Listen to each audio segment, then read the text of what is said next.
Hello.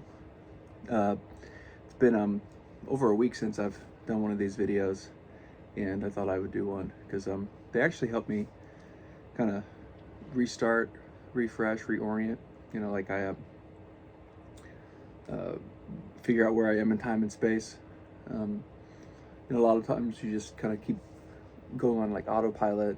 Um, one uh, task after another, like one box checked off on your to-do list, and I feel like I've just been in that mode.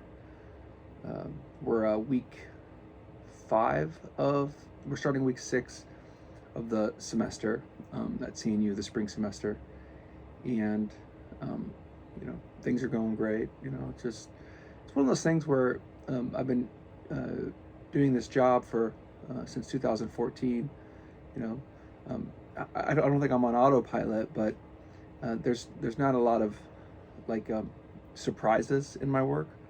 Like I just, you know, I have a lot of lesson plans already designed. I've done the readings, many different times. You know, I hate to say it, like my students will write papers interpreting stories, and you know, there is a great range of interpretations. But at this point, you've pretty much heard everything there is to say about like this or that story that you assign. So, of course, I'm changing stories every now and again.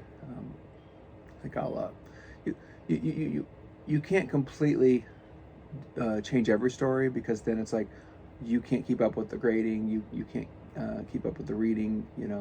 It's just there's just too much novelty to kind of teach effectively.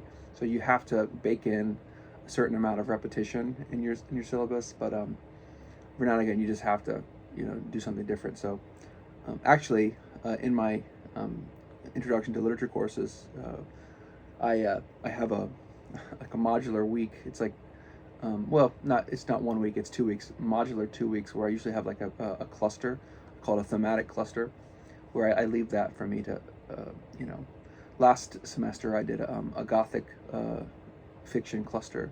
It's an 18th century Gothic fiction, and in the past I've said, okay, we're going to look at poetry for 2 weeks, and did like romantic poetry.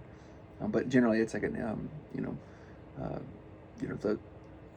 the stories range from the 19th century to the 20th century, and it's the same stories. A lot of them are in the Norton Introduction to Literature, um, but they tend to be more like 20th century, post 1970s. But anyway, so yeah, teaching, um, basically have everything under control. Um, it was Valentine's Day yesterday, and my wife and I went to a local Italian restaurant. It's interesting because it's an Italian restaurant, but it's a pizza place too. And we usually just get takeout pizza, but we were just going on errands, and we were like, hey, let's eat in. We've lived here for how many years, and we've never ever eaten in here. We've always just got pizza, and it felt very appropriate for Valentine's Day. Like for some reason, I was thinking of like Lady and the Tramp, the meatball scene, and we got some really good pasta. We did not get pizza. Uh, then that was sad. That was Saturday, and then Friday I had some friends over, and we watched the movie Sinners. It's like got like all these Oscar nominations, and it's this it takes place in the 1930s in Mississippi, and it's about I don't want to spoil it, but there's a supernatural element to it. Um, but it's pretty good. I liked it. I thought it was intriguing because it's set in Mississippi, in the Mississippi Delta, and there's a cameo of the Choctaw Indians, and the Carneys are from I'm Carney. My family, they're from that area in the 19th century, in the early 20th century. My uh, grandpa and my great grandpa and my second, third great grand, they all lived in that area, and I think it's called Bradford, Mississippi, and there's all these like family legends about the Choctaw and their relationship with our ancestors, and apparently the I don't know, don't quote me on this, but that obviously there was like um, you know, tension between the the settlers and the whites basically, and the Choctaw there. But the Choctaw tended to be more transactional and like you know could work within the constraints of the the white man's economy. And so there's this like I guess I don't even want to use that the idea of like adaptation, because like, well, were they adapting, or were they just being colonized? But the idea is that like the Choctaw and there's actually if you look into the history of the Choctaw and Mississippi in this period, they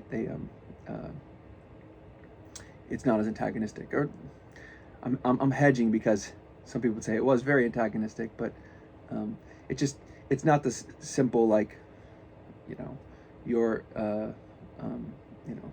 we're cowboys, you're Indians, and we're going to fight each other. Like it's always much more complicated than that. But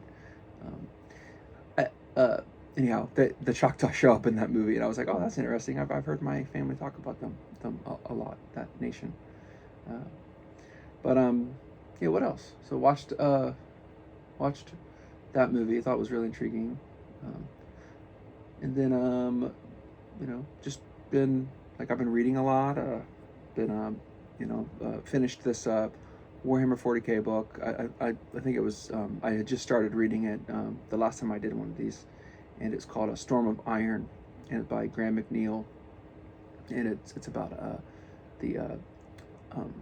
siege of if you know 40K, it's a siege of an imperial citadel, and it's a like a huge multi perspective.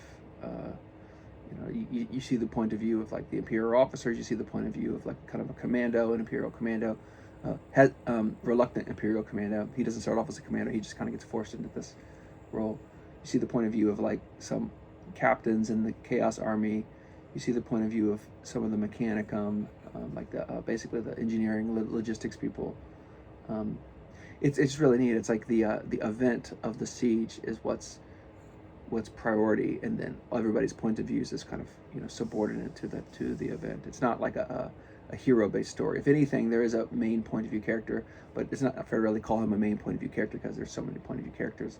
His name is Hansu, and he's a Iron Warrior, like a Chaos Warrior, Chaos Space Marine. If you read that, I've been playing a lot of Cyberpunk 2077. Been doing a lot of walks. I haven't been running as much. I usually run a lot, but we had a cold snap, and it's just cold snap ended on Wednesday, so that I don't really have an excuse. But I just kind of get demotivated to run when it gets really cold. And then just been lifting some weights. Been just watching some. But I've been trying to watch a lot more film, like watch Sinners on Friday, and then I think Wednesday and Thursday, it took me 2 days to finish it. I watched Once Upon a Time in the West, the Sergio Leone film, which is amazing. I hadn't seen that one. I'd seen all of the Clint Eastwood, the three Clint Eastwood ones. Was it The Good, the Bad, and the Ugly, Fistful of Dollars, and For a Few Dollars More? I love those movies. But I had never seen Once Upon a Time in the West, and it's so cool. The main character is this harmonica playing, mysterious, white hat wearing vigilante, and the villain, played by Henry Fonda, is his name is Frank. I forget his last name, but he's such a a horrible person, and he's a compelling villain. And they have like this the iconic gun quick draw duel at the end. But other than that, just thought I'd do a quick update. I'm wearing a shirt that's covered in my white cat's fur because I was just messing with her. All right, you have a good day.